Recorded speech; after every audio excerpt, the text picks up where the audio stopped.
একজন রাজার 3টি কন্যা ছিল, আর রাজা ওনার 3 কন্যাকেই খুব ভালোবাসতেন। আর রাজকুমারীরাও নিজেদের বাবার খুব খেয়াল রাখতেন। একদিন মহারাজ, মহারাজ, শত্রুরা আক্রমণ করেছে আর গুপ্তচররা সন্দেহ করছে যে ওদের উদ্দেশ্য হলো আপনার কন্যাদের অপহরণ করে এই রাজ্যে রাজত্ব করা। সেনাপতি, তুমি একটা কাজ করো, আমার মেয়েদের জঙ্গলে নিয়ে যাও, আর আমি যতক্ষণ না আদেশ করব ওখানেই থাকবে। সেনাপতি মহারাজের আদেশ মান্য করলেন আর রাজকুমারীদের জঙ্গলে নিয়ে এলেন। আমার খুব খিদে পেয়েছে, তুমি আমাদের জন্য খাবার কিছু আনো সেনাপতি। যথা আজ্ঞা। সন্ধে হয়ে গেল, কিন্তু সেনাপতি এখনো ফিরল না।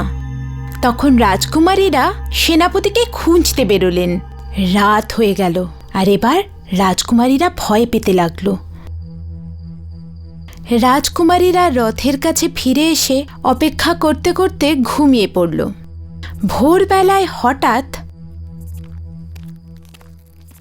ছোট রাজকুমারী নয়না একটা আওয়াজ শুনে ভয় পেয়ে গেল। রাজকুমারীরা উঠে পড়লেন, আর এখন ওদের সামনে রাজকুমাররা দাঁড়িয়েছিলেন, যারা জঙ্গলে শিকার করছিলেন। রাজকুমারীরা ওনাদের পুরো গল্পটা বললেন।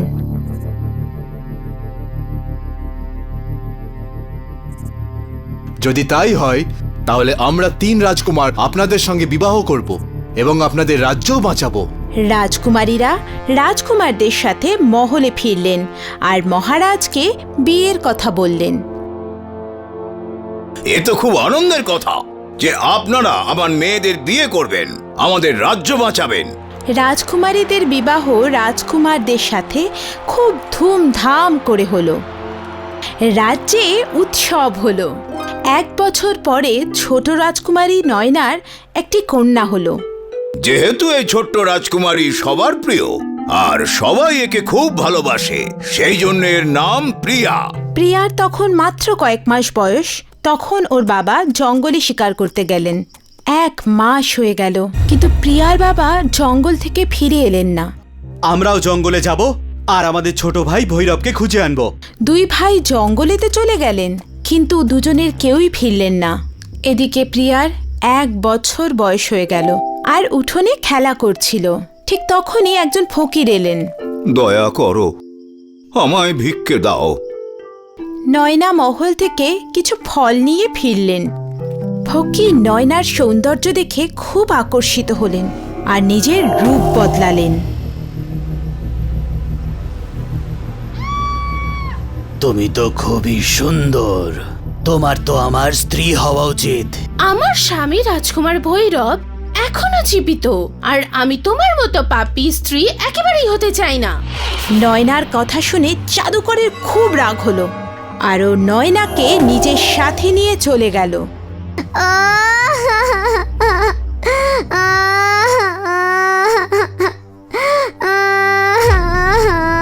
রাজকুমারী প্রিয়ার কান্না শুনে রাজকুমারীরা ওখানে পৌঁছলেন আর নয়নাকে কোথাও খুঁজে না পেয়ে চমকে গেলেন। প্রিয়ার মাসিরা প্রিয়াকে খুব যত্ন করে বড় করলেন।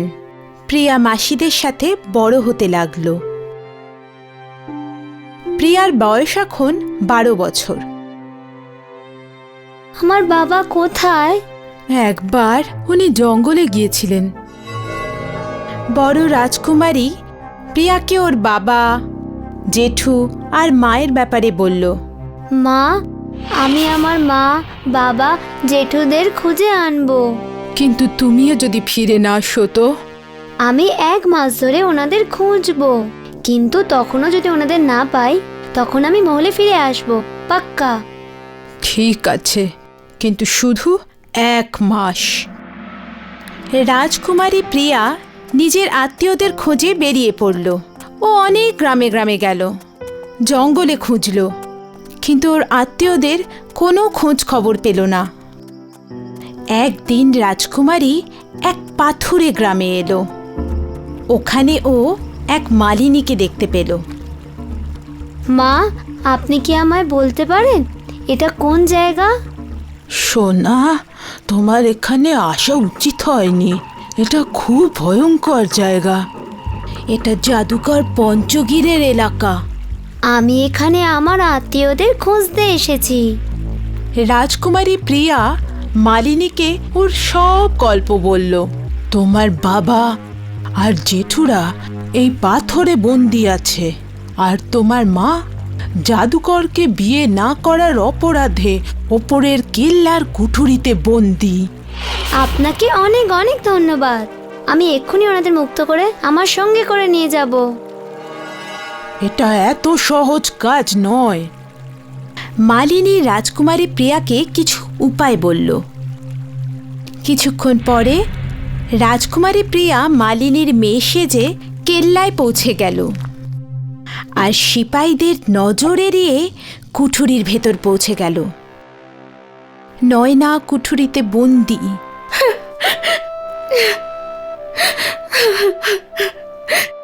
মা, মা। প্রিয়া, তুমি কি প্রিয়া? হ্যাঁ মা। তোমার এখানে আসা উচিত হয়নি সোনা। এই শয়তান জাদুকর তোমাকেও বন্দি করবে। একদম নয় মা, কিন্তু তোমাকে আমার সাহায্য করতে হবে। তোমাকে জাদুকরকে বলতে হবে যে তুমি ওকে বিয়ে করবে। তারপর ওর থেকে ওর শক্তির রহস্যটা কি ওর থেকে জানতে হবে। ঠিক আছে সোনা। জাদুকর পঞ্চগীর, আমি তোমার সঙ্গে বিয়ে করার জন্য প্রস্তুত। হঠাৎ? কোনো ব্যাপার না, ধৈর্যের ফল মিষ্টি হয়। হয়তো তুমি বুঝতে পেরেছো যে তোমার স্বামী আর কোনোদিনও ফিরে আসবে না। আমি তোমাকে কালকেই বিয়ে করব। আমার একটু সময় লাগবে। আমি এতদিন শুধু তোমায় ঘৃণাই করেছি। তোমায় জানতে এবং চিনতে একটু সময় তো লাগবেই। ঠিক আছে। তুমি কি অমর? তুমি কি নিজের শরীর বদলাতে পারো? তুমি কি নিজের শরীর ত্যাগ করে অন্য শরীরে প্রবেশ করতে পারো? এতগুলো প্রশ্ন। আমি সাধারণ মানুষের থেকে তো আলাদা, কিন্তু আমি অমরও নই। আমার প্রাণ পূর্বের জঙ্গলে নীলগিরির গাছে থাকা একটা টিয়ার মধ্যে আছে। যতক্ষণ ও বেঁচে আছে আমার কিচ্ছু হবে না। পরের দিন রাজকুমারী প্রিয়া এলে নয়না ওকে সব কথা খুলে বলে। এবার তো আমি তোমাকে, বাবাকে আর জেঠুদের অবশ্যই মুক্ত করব। প্রিয়া জঙ্গলে গেল। ও সেখানে একটা নীলগিরির গাছে থাকা টিয়াকে দেখতে পেল। ওই ওখানে, কিন্তু ও তো অনেক ওপরে বসে আছে। প্রিয়া ওর পকেট থেকে একটা মিষ্টির টুকরো বের করলো আর গাছটার কাছে একটা পাথরের ওপরে রাখলো। কিছুক্ষণের মধ্যে টিয়াটা নিচে নেমে এলো, আর প্রিয়া লাফ দিয়ে ওটাকে ধরে ফেললো আর ঘাটটা মটকে দিল।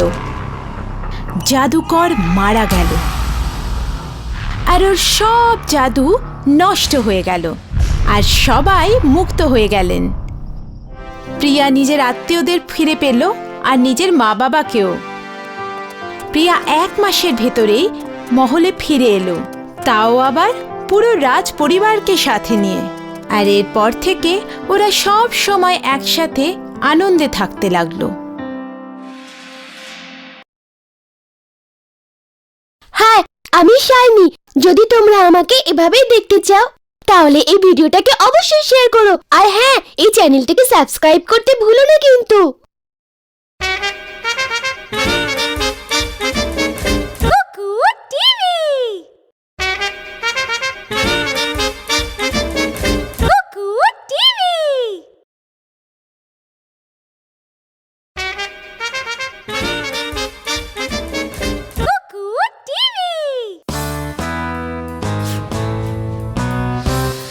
একটা গ্রামে শম্ভু নামের একজন ব্যবসায়ী থাকত। শম্ভুর কাছে 40টা মুরগি ছিল, যাদের ও খুব ভালো করে দেখাশুনো করত। শম্ভু রোজ মুরগির ডিমগুলোকে একটা পাত্রের মধ্যে নিয়ে গোটা গ্রামে ঘুরে ঘুরে সেগুলো বিক্রি করত। সেটা থেকে ও আয় করত। শম্ভুর পরিবার ছোট পরিবার, সুখী পরিবার। ওর বউ জয়া আর ছেলে রাজু দুজনেই শম্ভুর মুরগি পালনে সাহায্য করত। একদিন শম্ভু আর রাজু দুজনেই মুরগিকে খেতে দিচ্ছিল। তখনই জয়া কাঁদতে কাঁদতে এলো।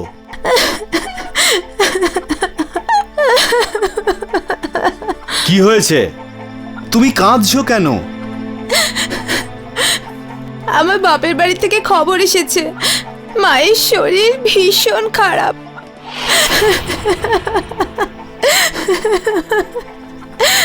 আরে আমাদের যাওয়া উচিত, কিন্তু এই মুরগিগুলোর কে দেখাশুনো করবে? বাবা, মুরগিগুলোর দেখাশোনা আমি করব। তোমরা দুজন যাও আর দিদিমাকে দেখে এসো। কিন্তু বাবা, তুমি একা থাকবে কি করে? বাবা, এখন আমি বড় হয়ে গেছি, এখন আমি আমার নিজের খেয়াল রাখতে পারি আর এই মুরগিগুলোরও। রাজু সামলে নেবে, তুমি আমার সাথে চলো। ঠিক আছে। বউয়ের কথা মতো শম্ভু মুরগিগুলোকে রাজুর দায়িত্বে রেখে নিজের শ্বশুর বাড়ির দিকে রওনা দিল। কিন্তু শম্ভুর রাজুর ব্যাপারে চিন্তা হচ্ছিল, আর ওদিকে রাজু নিশ্চিন্তে মুরগির ডিম সংগ্রহ করছিল। কিছুক্ষণ পরে অনেক ডিম সংগ্রহ করতে পেরে রাজু ভীষণই খুশি হলো। আমি একসাথে অনেকগুলো ডিম জমা করেছি, এবার গিয়ে এগুলোকে বিক্রি করি। রাজু ডিম বিক্রি করবে বলে ও একটা পাত্রে ডিম নিয়ে বেরিয়ে পড়ল। কিছু দূর যাওয়ার পর ওর প্রথম খরিদ্দার প্রতিবেশী কাকিমার সঙ্গে দেখা হলো। কি হলো রাজু, আজকে তুমি? শম্ভু দাদা কোথায়? বাবা মায়ের সাথে মামার বাড়ি গেছে, আমার দিদিমার শরীর খারাপ। আচ্ছা ঠিক আছে। উনি রাজুর থেকে 4টে ডিম নিল আর ওকে 4টে সিকি দিল, যেটা দেখে রাজু ভীষণ খুশি হলো আর ভাবতে লাগলো, একটা ডিমে একটা সিকি, মানে 40টা ডিমে 40 সিকি। তারপরে আর কি, রাজুর কল্পনা আকাশে ডানা মেলে দিল। ও যেতে যেতে ভাবতে লাগলো, আমি এই চারানাগুলো নিয়ে মেলাতে যাব, ওখানে গিয়ে আমি নাগরদোলা চড়বো, তারপর আমি বাদর খেলা দেখবো, তারপর ফুচকা খাবো, তারপর গোলাপ জাম, তারপর খেলনার দোকান থেকে বড় গাড়ি কিনবো, তারপরে গাড়িটাকে গ্রামের বাচ্চাদের কাছে দেখাবো, যারা আমার এই নতুন গাড়িটাকে দেখে হিংসেই চলে যাবে। এবারও দ্বিতীয় খরিদ্দার পেয়ে গেল আর ও আরো 5টা সিকি আয় করলো। এবার রাজুর আর মাটিতে পা পড়ছিল না, ওর কল্পনার কোনো সীমা ছিল না। চলো, 9টা ডিম বিক্রি হলো, এখনো 31টা ডিম আরো পড়ে আছে, আর মাত্র 2-3 ঘন্টাতেই আমি মেলাতে পৌঁছে যাব। রাজু জেগে জেগে স্বপ্ন দেখছিল, আর তখনই ওর পা একটা পাথরে হোঁচট খেলো আর ও পড়ে গেল। সব ডিম ভেঙে গেল, আর তারই সাথে রাজুর সব স্বপ্ন ভেঙে গেল। সেই জন্যই তো বলে, যতক্ষণ না গন্তব্যে পৌঁছবে ততক্ষণ থামতে নেই, মানে জেগে জেগে স্বপ্ন দেখো না।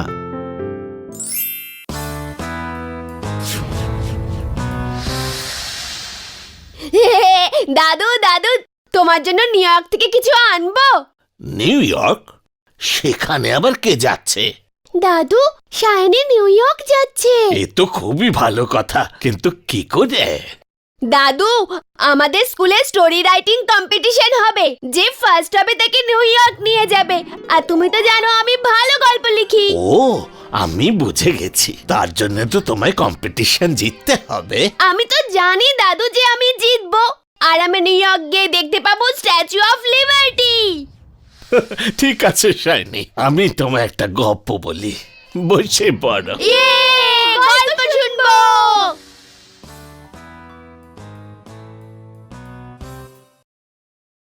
অনেক দিন আগে একটা গ্রামে এক গোয়ালিনী তাজা মালাইয়ের কলসি নিয়ে যাচ্ছিল। আমার এই মালাইটাকে শহরে নিয়ে গিয়ে বিক্রি করা উচিত, তাতে আমি অনেকগুলো টাকা পাবো। সেই টাকা দিয়ে আমি কিছু মুরগি কিনবো, সেই মুরগিগুলো ডিম পারবে আর অনেক ডিম হবে, আর ওই ডিম থেকে আরও মুরগি হবে। তারপর সেই মুরগিগুলোকে বিক্রি করে দেব। তারপর আমার একটা বড় পোলট্রি ফার্ম হবে, আমি একটা বড় বাড়ি কিনবো, আর সেখানে আমি রাজকুমারীর মতো থাকবো। গ্রামের সব থেকে ধনী মহিলা হয়ে যাব। তখন গ্রামের সব থেকে সুন্দর পুরুষটা আমাকে বিয়ে করতে চাইবে, কিন্তু আমি ওকে বিয়ে করব না, আমি ওকে না করে দেব। হে বাবা, আমার মালাই, আমার পোল্ট্রি ফার্ম, আমার প্রাসাদ। শুনলে তো সোনারা, গোয়ালিনী ফিউচারের ব্যাপারে খুব বেশি রকম ভাবছিল, আর সেই কারণে সে সেটাও হারিয়ে ফেললো যেটা তার কাছে ছিল। তার মানে আমি নিউ ইয়র্ক নিয়ে ভাববো না দাদু? না, অবশ্যই ভাববে, তবে খুব বেশি ভাবার দরকার নেই। আগে পুরো মেহনত করো ওই কম্পিটিশনটা জেতার জন্য, পুরস্কার তো পরের কথা। আমি বুঝতে পেরেছি দাদু, এখন আমি গিয়ে প্র্যাকটিস করব। আমিও প্র্যাকটিস করব।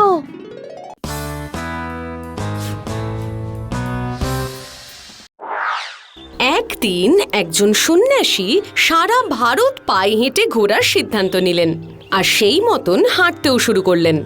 উনি যেতে যেতে পেলেন পাহাড়, নদী আর অনেক ঘন জঙ্গল। সন্ন্যাসীর মন ছিল খুব নরম।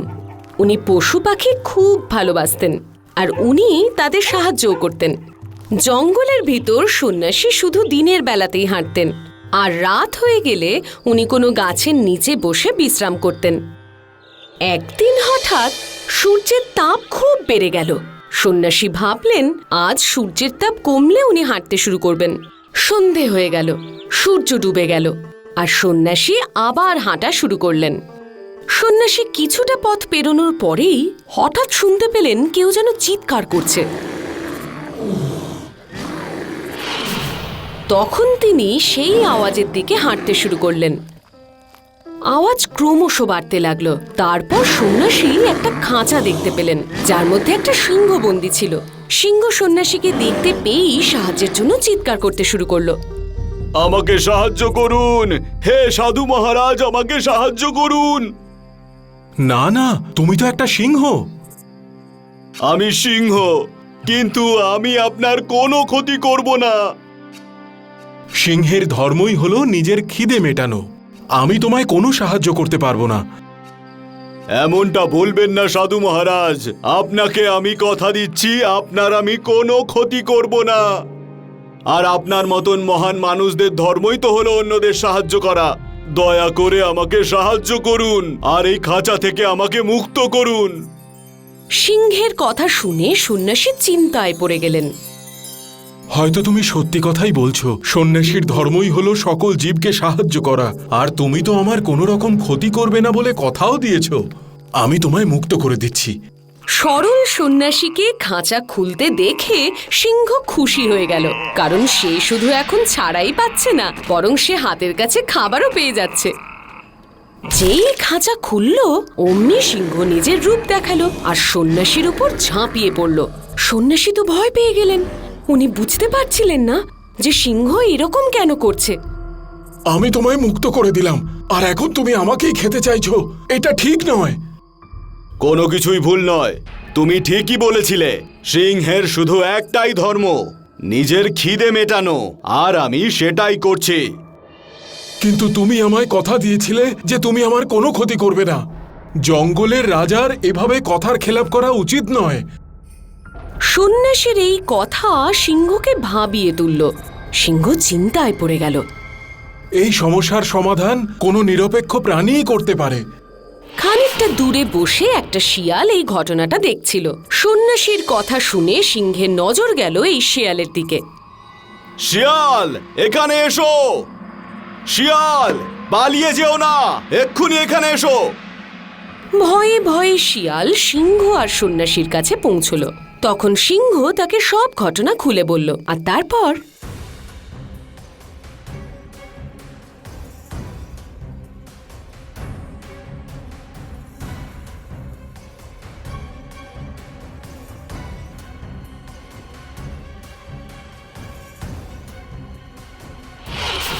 তাহলে বলো শিয়াল, আমি কি ঠিক বলিনি? রাজা মশাই, সাধু মহারাজ খাঁচায় ছিলেন আর আপনি এখান দিয়ে যাচ্ছিলেন। এবার সন্ন্যাসী সমস্ত ঘটনা খুলে বললেন।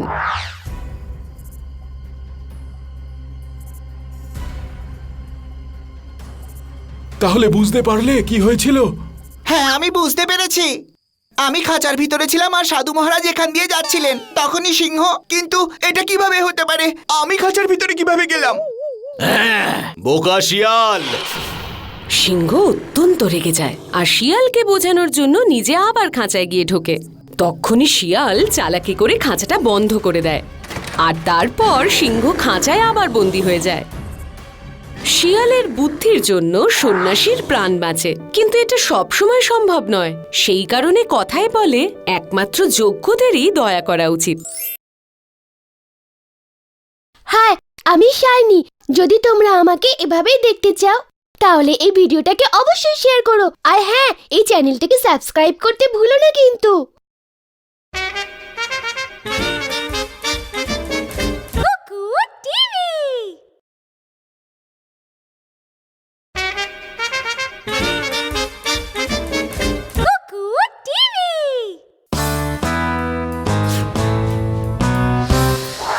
কোনো এক সময়ের কথা, ববি নামে একটি ছেলে ছিল যে তার মায়ের সাথে থাকতো।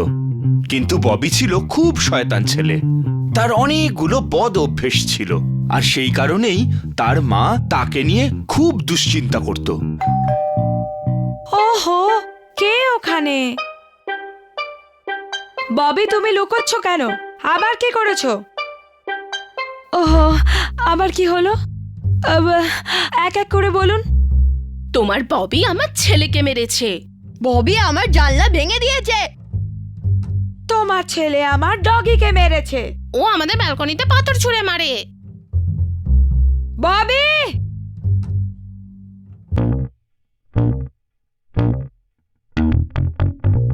ববি, এতদিন আমি তোমায় কিচ্ছু বলিনি, কিন্তু তোমাকে তোমার এই বদ অভ্যাস ছাড়তে হবে এক্ষুনি। কিন্তু মা, কিন্তু টিন্তু কিচ্ছু না। আমি তোমাকে 1000 বার বলেছি তোমার এসব দুষ্টুমি বন্ধ করো। তুমি কথা কেন শোনো না? কিন্তু মা, ওই আন্টিরা সব মিথ্যে কথা বলছে। আর আমি তো খুব ভালো ছেলে, আমি স্কুলে মার্কসও ভালো পাই। ববি, তুমি দেখতে পাচ্ছ না? তুমি ভালো ছেলে, কিন্তু সবাই তোমাকে খারাপ বলছে। তাতে কি হয়েছে মা? তুমি এভাবে শুনবে না, আমাকে অন্য ব্যবস্থা করতে হবে। মা, আমার ইউনিফর্ম দাও না। এই যে, এখানে রাখলাম। এটা কি? তোমার ইউনিফর্ম ববি, আর আমার হাতে সময় নেই। আমায় তোমার ব্রেকফাস্ট বানাতে হবে।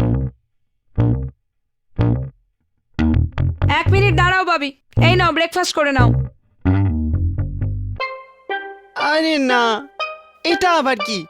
আমি এটা খেতে পারবো না। কেন খাবে না ববি? ব্রেড তো ভালো খাবার। মা, তোমার কি হয়েছে বলো তো? আমার জামায়ও দেখো কত নোংরা। তাতে কি হয়েছে? স্কুল ইউনিফর্মটা তো ভালোই, তাই না? এবার হয়তো তুমি উচিত শিক্ষা পেয়েছো ববি। কিরকম শিক্ষা? তোমার ইউনিফর্ম নোংরা কেন? তোমার ব্রেডের ধুলো কেন? এই সব কিছু তোমার ওই সমস্ত বদ অভ্যাসগুলোর মতোই। এমনিতে তুমি খুব ভালো ছেলে, কিন্তু লোকে তো সবার আগে তোমার বদ অভ্যাসগুলোই দেখে। ও, কিন্তু আমার বিশ্বাস যে ববি তার বদ অভ্যাস নিয়ে আর কাউকে কথা বলতে দেবে না। কি, তাই তো?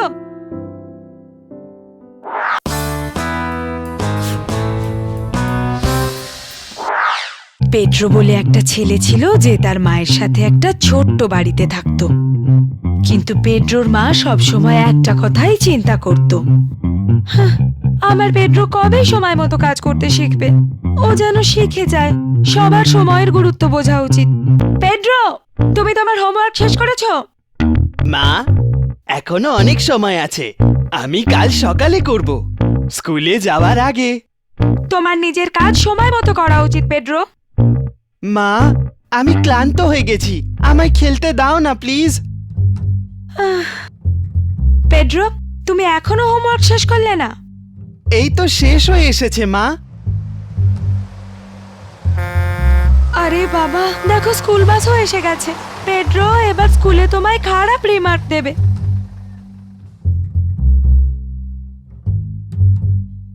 দাদা, হোমওয়ার্ক হয়ে গেছে মা। সব সময় এই শেষ মুহূর্তে কাজ করা আমার একদম পছন্দ না। ছাড়ো, এখন যাও। আর হ্যাঁ, আজ কিন্তু মনে করে কার্পেন্টার আঙ্কেল চার্লিকে ডেকে নিয়ে আসবে। বাড়িতে কিছু জিনিস ঠিক করাতে হবে। আমি তোমাকে 1 সপ্তাহ ধরে বলে যাচ্ছি। আজ আমি ঠিক ডেকে আনবো। আর মা, পরের সপ্তাহে আমার বার্থডে পার্টির কথা ভুলে যেও না কিন্তু। আচ্ছা, বাই। আঙ্কেল চার্লি কোথায়?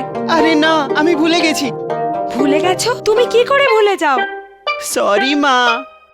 খুব ফাঁকিবাজ তুমি, তুমি কখনো কাজ করতে চাও না, তাই তো? আমার বার্থডে পার্টিতে আমরা কি করব মা?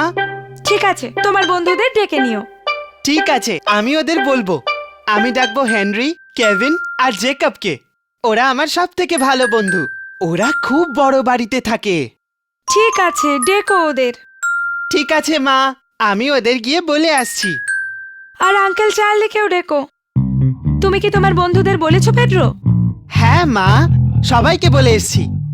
আর আঙ্কেল চার্লিকে কি তুমি বলেছো পেড্রো? আরে না, আমি আবার ভুলে গেছি। শেষ পর্যন্ত পেড্রোর বার্থডে দিন এসেই গেল। ও খুব খুশি ছিল। তোমার আজ আরো 1 বছর বয়স বেড়ে গেল। হ্যাপি বার্থডে বাবা, এই উপহার তোমার জন্য। ওয়াও! ও, তোমার বন্ধুরা এসে গেছে। যাও তৈরি হও, পার্টি শুরু হবে তো। Happy birthday Pedro. ও থ্যাংক ইউ, থ্যাংক ইউ। তোমরা এখানেই বসো, মা এক্ষুনি কেক নিয়ে আসছে। ও নো, পেড্রো ওখানে নয়, দাঁড়াও। পেড্রো, এই জন্যই আমি তোমাকে কার্পেন্টার আঙ্কেল চার্লিকে ডাকতে বলেছিলাম, যেটা তুমি করোনি। আর দেখো এখন। বাই পেড্রো, আমরা এখানে আর বসতে পারবো না, তাই আমরা বাড়ি যাচ্ছি। তো দেখলে তো, সময়ের কাজ সময় না করলে কি হয়।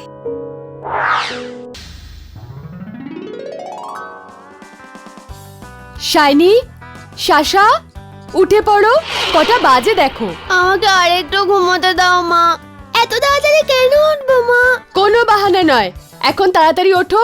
ওঠো, যাও গিয়ে ব্রাশ করো আর তাড়াতাড়ি করে গিয়ে স্নান করো। তোমরা কি কালকের মতো আজকেও দেরি করে স্কুল যাবে?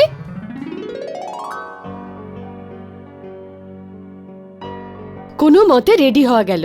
5 মিনিটের মধ্যে পৌঁছে যাব স্কুলে। তাহলে আমাদের দেরি হয়নি তো মা? না, কিছুটা সময় এখনো বাকি আছে। কষ্ট করে আজ পৌঁছলাম। যাক, দেরি হয়নি। হ্যাঁ, কিন্তু এটা তোমাদের অভ্যাস হয়ে যাচ্ছে। 5 মিনিট দেরি হওয়াও কিন্তু একদম ভালো কথা নয়। 5 মিনিট তো মাত্র লেট, এতে কি এমন অসুবিধে? ও, তাহলে তোমরা এইরকম ভাবো? হ্যাঁ, একটুখানি লেট করলে কি এমন হবে? ঠিক আছে, স্কুলে পৌঁছতে এখনো কিছুটা সময় আছে। ততক্ষণ তোমাদের একটা গল্প বলি। কিন্তু মা, এখন কি গল্প শোনার সময় আছে? হ্যাঁ, সময় আছে। শোনো, একটা ঘন জঙ্গলে খরগোশদের একটা পুরো দল বাস করত। খরগোশদের রাজা বাকি সব খরগোশদের খেয়াল রাখত আর তাদের যাতে কোনো কষ্ট না হয় সেটা দেখত। প্রত্যেক দিন সকাল সকাল সে সব খরগোশদের মিটিং এর জন্য ডাকতো। আমার প্রিয় খরগোশ বন্ধুরা, এই বছর বৃষ্টি খুব ভালো হয়েছে। চারিদিকে শুধু সবুজ আর সবুজ। এই বছর আমাদের সবার খুব ভালো কাটবে বলে মনে হচ্ছে। হ্যাঁ রাজামশাই, জঙ্গলের পরিবেশ এখন খুবই শান্তিপূর্ণ। এটা এখনো পর্যন্ত তো রয়েছে, কিন্তু তোমরা কি জানো যে পাহাড়ের পেছনে নেকড়েরা রয়েছে? আমাদের সজাগ থাকতে হবে। এই জঙ্গলে হেক্টর নামে আরো একটা খরগোশ ছিল। ও খুব অলস খরগোশ ছিল। ও অনেক দেরি পর্যন্ত শুয়ে থাকতো যাতে তাকে মিটিং এ যেতে না হয়।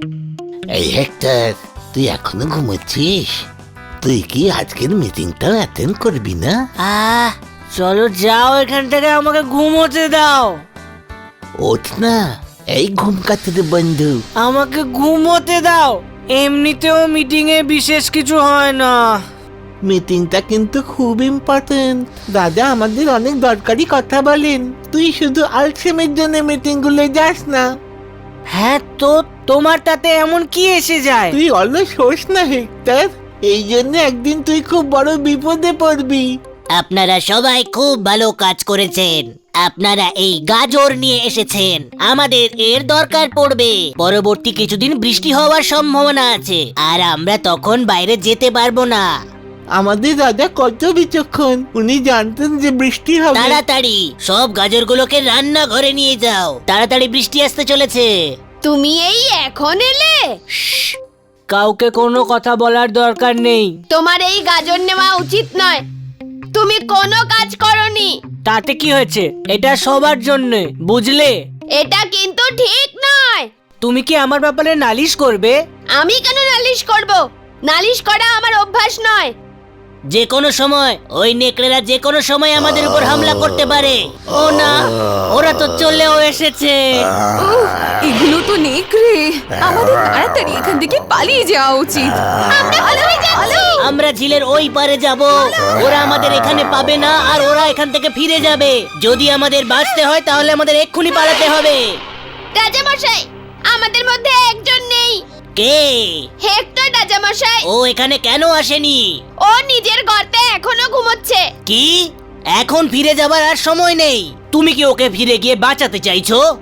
না রাজামশাই, আগে তো আমি নিজেকে বাঁচাই। খরগোশরা কোথায়? এখানে তো কেউ নেই। ওরা কোনোভাবে জানতে পেরেছে যে আমরা এখানে আসছি। আমার মনে হচ্ছে ওরা পালিয়ে গেছে। ও, পুরো সময়টাই চলে গেল। চলো এবার আমরা ফিরে যাই। কি হয়েছে? সবাই কোথায় চলে গেল? এখানে একটা তো রয়েছে, আমাদের সময় একেবারে নষ্ট হয়নি। ও হ্যাঁ, এটা তো বেশ মোটা আর সতেজ। তাহলে চলো ওকে ধরি আমরা। তো এই গল্পটা থেকে আমরা কি শিখলাম বলো? আমাদের অলস হওয়া উচিত নয়, আমাদের লেট করা ঠিক নয়। হ্যাঁ, তো ওদের মধ্যে যে হেক্টর ছিল ও অলস ছিল আর লেটও করতো, আর সেই জন্যই তো ওকে নিজের প্রাণটা দিতে হলো। আমরা এই কথাটা সবসময় মনে রাখবো মা। হাই, আমি শাইনি। যদি তোমরা আমাকে এভাবেই দেখতে চাও তাহলে এই ভিডিওটাকে অবশ্যই শেয়ার করো, আর হ্যাঁ, এই চ্যানেলটাকে সাবস্ক্রাইব করতে ভুলো না কিন্তু।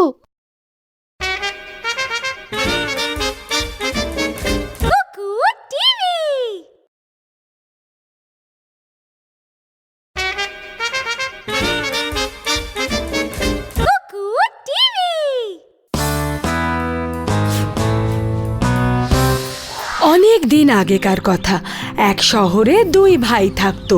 একজন খুব বড়লোক আর একজন খুব গরিব। একজনের কাছে যেমন সব কিছু ছিল, তেমনি অন্যজনের কাছে খাবার বা জামা কাপড় কিচ্ছু ছিল না। তার পরিবার খিদেতে খুব কষ্ট পাচ্ছিল, আর তার কাছে খাবার কেনারও পয়সা ছিল না। কিন্তু সে তার দাদার কাছে সাহায্য চাইতে গেলে সে তাকে অপমান করে বের করে দিত। একদিন যখন সে কাজের খোঁজে ঘুরছিল রাস্তায়, তখন সে এক বৃদ্ধ মহিলাকে দেখে। তার কাছে কাঠের একটা বোঝা ছিল। বুড়িমা, এটা খুব ভারী, আমায় দিন, আমি সাহায্য করছি। কি হয়েছে বাবা, তোমার এত দুঃখ কিসের? বুড়িমা, আপনাকে কি বলি, আমার পরিবার খিদেতে মরে যাচ্ছে আর আমি কিছুই করতে পারছি না। আমার কাছে কোনো পয়সা নেই, আপনি কি আমাকে কোনোভাবে সাহায্য করতে পারেন? আচ্ছা শোনো বাবা, তুমি যদি এই কাঠের বোঝাটা আমার বাড়ি পৌঁছে দাও তাহলে তোমাকে এমন একটা জিনিস দেব যা দিয়ে তুমি বড়লোক হয়ে যাবে। ঠিক আছে বুড়িমা। সেই লোকটা ওই বৃদ্ধ মহিলার পিছু পিছু যেতে লাগলো আর সেই কাঠের বোঝাটা তার বাড়িতে পৌঁছে দিল। ধন্যবাদ বাবা, ভগবান চাইলে তোমার কষ্ট খুব তাড়াতাড়ি দূর হয়ে যাবে।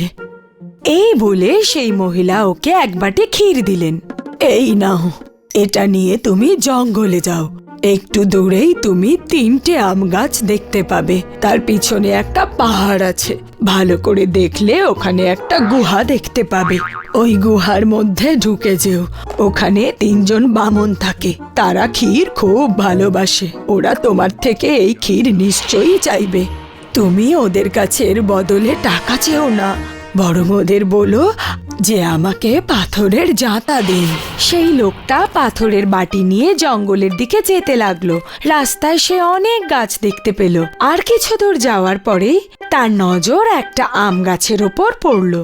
ও ভালো করে দেখে বুঝলো যে 3টে আম গাছ ত্রিভুজের মতো দাঁড়িয়ে রয়েছে, আর মাঝের গাছটার পিছনে পাহাড় ছিল, আর তার মধ্যে সে গুহাও দেখতে পেল। সে ভেতরে গেল। বামনরা তার হাতে ক্ষীর দেখলো আর ওকে বলল, আরে এই ক্ষীর আমাদের দাও, তুমি তার বদলে যা চাও আমাদের থেকে নিয়ে নাও। ঠিক আছে, আমি তোমাদেরকে এটা দিয়ে দেব, কিন্তু তার বদলে তোমাদের আমাকে পাথরের জাঁতা দিতে হবে। আমরা রাজি, কিন্তু এটা কোনো সাধারণ জাতা নয়। এটা ঘোরাতে ঘোরাতে তুমি যা চাইবে সেটাই তুমি পেয়ে যাবে। আর তোমার ইচ্ছে পূরণ হওয়ার পর এর উপরে লাল কাপড় জড়িয়ে দেবে, তাহলে জিনিস তৈরি হওয়া বন্ধ হয়ে যাবে। বামনরা তাকে জাঁতা দেয় আর সে জাঁতা নিয়ে ফিরে আসে। তারপর সে বাড়ি ফিরে দেখে যে তার স্ত্রী আর বাচ্চা খিদের জ্বালায় মাটিতে বসে আছে। সে তার স্ত্রীকে একটা কাপড় পেতে দিতে বলে। কাপড় পাতার পর সে সেই জাঁতাটা তার উপর রাখে আর সেটা ঘোরাতে ঘোরাতে বলে, যাতা যাতা ডাল দাও। আর তারপর সেখানে অনেক ডাল জড়ো হয়ে যায়। সে জাঁতার ওপর লাল কাপড় চাপা দিয়ে দেয় আর ডাল বেরোনো বন্ধ হয়ে যায়। সে কাপড়টা সরিয়ে নেয় আর আবার জাঁতা ঘুরিয়ে বলে, যাতা যাতা চাল দাও। এভাবে সেখানে অনেক চালও জড়ো হয়ে যায়। সবাই পেট ভরে খাবার খায়। তারপর সে প্রতিদিন জাঁতা থেকে অনেক জিনিস বের করতে থাকে, আটা, ডাল, চাল, যব, বাজরা, আর সেই সব নিয়ে সে বাজারে বিক্রি করতে শুরু করে। আস্তে আস্তে তার অনেক টাকা হতে থাকে আর দেখতে দেখতে সে বড় লোক হয়ে যায়। সে একটা ভালো বাড়িও বানায়। তার স্ত্রী আর মেয়ে এখন খুব সুন্দর সুন্দর জামা কাপড় পরে। কিন্তু এই সব দেখে তার দাদা অবাক হয়ে যায় আর হিংসা করতে থাকে। এটা কি করে হতে পারে? কিছুদিন আগে পর্যন্ত তো না খেয়ে মরছিল, তো হঠাৎ এর কাছে এত ধন দৌলত কোত্থেকে এলো? নিশ্চয়ই এর মধ্যে কিছু রহস্য আছে। এই ব্যাপারটার সন্ধান করতে সে ছোট ভাইয়ের বাড়ি গিয়ে লুকিয়ে থাকে। সে তার ভাইয়ের রহস্যটা জানতে পারে। পরের দিন সে সুযোগ পেয়ে সে তার ভাইয়ের জাঁতাটা চুরি করে আর নিজের পরিবারকে সাথে নিয়ে একটা গরুর গাড়ি করে শহর ছেড়ে পালিয়ে যায়। রাস্তায় যেতে যেতে সে জাঁতাটাকে পরীক্ষা করার কথা ভাবে। যাতা যাতা নুন বার কর। তক্ষুনি জাঁতা থেকে অনেক নুন বেরোতে শুরু করে, কিন্তু সে তো জাঁতা থামানোর উপায় জানতো না। তাই কিছুক্ষণের মধ্যেই তারা নুনের তলায় চাপা পড়ে মারা যায়। তাই জন্যই বলে যে আমাদের কারোর ওপর হিংসা করা উচিত নয়, আমাদের যতটুকু আছে তাতেই খুশি থাকা উচিত। হাই, আমি শাইনি। যদি তোমরা আমাকে এভাবেই দেখতে চাও তাহলে এই ভিডিওটাকে অবশ্যই শেয়ার করো। আর হ্যাঁ, এই চ্যানেলটাকে সাবস্ক্রাইব করতে ভুলো না কিন্তু।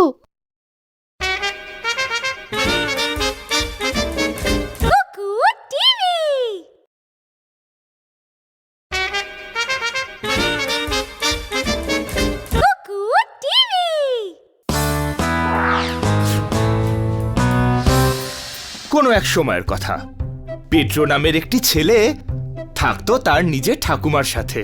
তারা একটা ছোট্ট বাড়িতে থাকতো। একদিন পেড্রো ঘরের মধ্যে বল নিয়ে খেলছিল। বলটা জানলায় লাগা মাত্রই জানলার কাঁচটা ভেঙে গেল। ও না, পেড্রো, এটা কিসের আওয়াজ? ওই জানলাটা। সরি ঠাকুমা। ঠিক আছে, কিচ্ছু চিন্তা নেই পেড্রো। তুমি এক্ষুনি কাঁচ লাগায় যে দোকানে সেখানে যাও আর নতুন কাঁচ এনে এটা বদলে দাও। তুমি এটা বদলাতে পারো তো? হ্যাঁ হ্যাঁ ঠাকুমা, আমি পারি। তুমি চিন্তা করো না, আমি বিকেল বেলা করে দেব। পেড্রো, ভাঙা কাঁচটা তো এখনো পাল্টাওনি। তুমি কাল কাঁচের দোকানে যাওনি নাকি? না ঠাকুমা, আমি ভুলে গেছিলাম, কিন্তু কালকে আমি নিশ্চয়ই যাব। পেড্রো, গোটা সপ্তাহ কেটে গেল আর এই জানলাটা তো। আমি জানি ঠাকুমা, কালকে আমাদের ফুটবল টিমের একটা বড় ম্যাচ আছে। আমি এটা কাল করে দেব ঠাকুমা, পাক্কা। পেড্রো। হ্যাঁ হ্যাঁ ঠাকুমা, জানলা মনে আছে, কিন্তু 2 দিন পরে আমার এক্সাম, আমায় পড়তে হবে। এক্সামের পরে আমি নিশ্চয়ই করে দেব। এইভাবে পেড্রো রোজ একটা না একটা নতুন অজুহাত দিতেই থাকলো। তারপরে একদিন, এ বাবা, পেড্রো, এটা কি হলো? আমি আসছি ঠাকুমা। কি হয়েছে? কি হয়েছে? ঝড় আসতে চলেছে পেড্রো, খুব জোরে ঝড় আসছে। ওহো, তুমি যদি কাঁচটা সঠিক সময় পাল্টাতে তো। কিচ্ছু হবে না ঠাকুমা, সবকিছু ঠিক হয়ে যাবে। হ্যাঁ, কিন্তু সেটা তখনই হতো যদি তুমি সঠিক সময় কাজটা করতে, তবেই সব ঠিক থাকতো। দেখো, ঘরের ভেতর জল ঢুকে গেছে। তাহলে বাচ্চারা কিছু বুঝতে পারলে? আমরা যেন কখনোই পেড্রোর মতো আজকের কাজটাকে কালকের জন্য ফেলে না রাখি।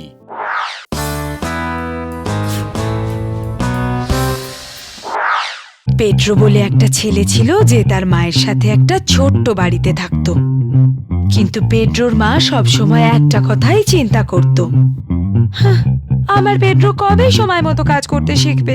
ও যেন শিখে যায়। সবার সময়ের গুরুত্ব বোঝা উচিত। পেড্রো, তুমি তোমার হোমওয়ার্ক শেষ করেছো? মা, এখনো অনেক সময় আছে। আমি কাল সকালে করব, স্কুলে যাওয়ার আগে। তোমার নিজের কাজ সময় মতো করা উচিত পেড্রো। মা, আমি ক্লান্ত হয়ে গেছি, আমায় খেলতে দাও না প্লিজ। পেড্রো, তুমি এখনো হোমওয়ার্ক শেষ করলে না? এই তো শেষ হয়ে এসেছে মা। আরে বাবা, দেখো স্কুল বাসও এসে গেছে। পেড্রো, এবার স্কুলে তোমায় খারাপ রিমার্ক দেবে।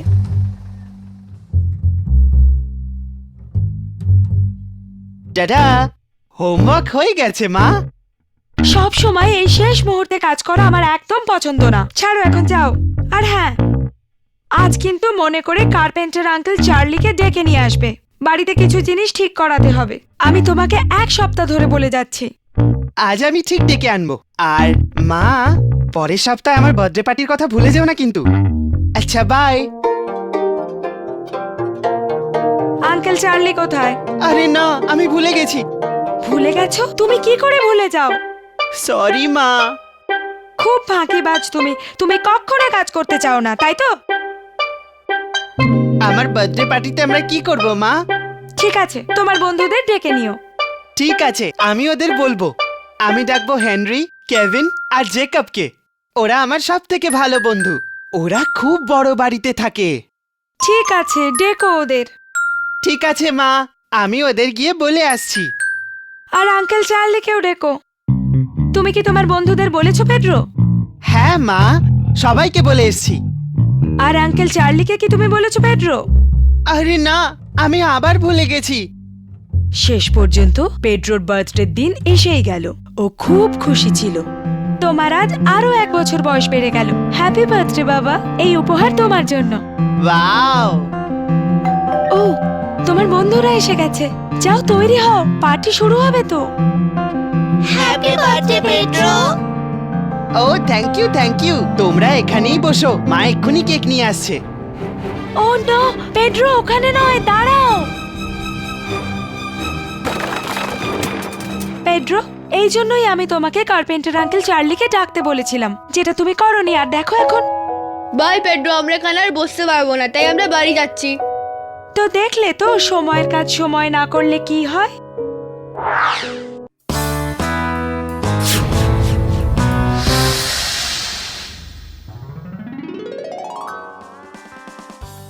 শাইনি, শাশা, উঠে পড়ো, কটা বাজে দেখো। আমাকে আরেকটু ঘুমোতে দাও মা। এত তাড়াতাড়ি কেন উঠবো মা? কোনো বাহানা নয়, এখন তাড়াতাড়ি ওঠো।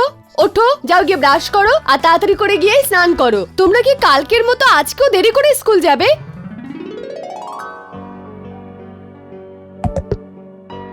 কোনো মতে রেডি হওয়া গেল। 5 মিনিটের মধ্যে পৌঁছে যাব স্কুলে। তাহলে আমাদের দেরি হয়নি তো মা? না, কিছুটা সময় এখনো বাকি আছে। কষ্ট করে আজ পৌঁছলাম। যাক, দেরি হয়নি। হ্যাঁ, কিন্তু এটা তোমাদের অভ্যাস হয়ে যাচ্ছে। 5 মিনিট দেরি হওয়াও কিন্তু একদম ভালো কথা নয়।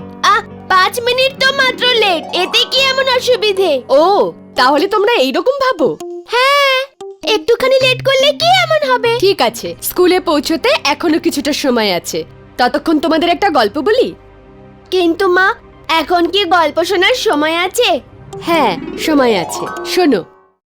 একটা ঘন জঙ্গলে খরগোশদের একটা পুরো দল বাস করত। খরগোশদের রাজা বাকি সব খরগোশদের খেয়াল রাখত আর তাদের যাতে কোনো কষ্ট না হয় সেটা দেখত। প্রত্যেক দিন সকাল সকাল সেই সব খরগোশদের